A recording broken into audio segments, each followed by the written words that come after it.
Salam bizim kanalın izləyiciləri. Bugün mən sizə balıq tutmaq üçün qarmağın necə leskaya tez keçirilməsi və effektli bağlanmasının yolunu öyrədəcəm ki, qarmaqdan açılmasın bu bağladığınız leskalar. Ona görə belə bir video hazırlamışam və bunu istəyirəm sizə çəkib göstərim. Demək, qarmağı götürürük. Sonra bu leskanı bunun içindən keçirdirik.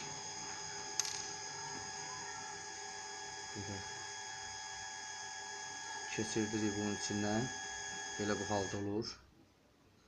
Sonra isə bu qarmağı, leskanı, yəni jilkanı belə bir kruq vururuq, sonra 2 kruq vururuq, sonra 3 kruq vururuq və belə bir kruqlar düzəldirik ki, bu leska və yaxud jilka qarmaqdan açılmasın.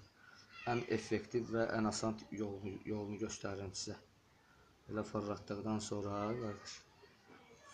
bunun iki tərəfindən də tuturuq.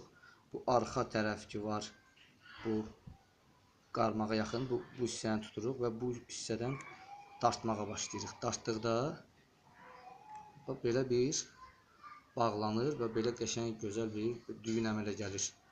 Bu da bunun açılmaq ehtimalı 0-a bərabərdir.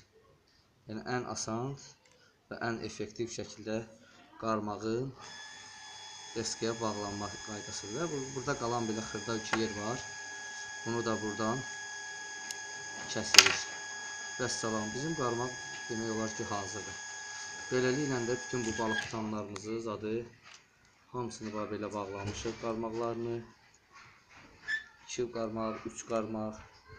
Əslində Azərbaycanda 7 qarmağa qədər icazə var balıq tutana bağlamağa.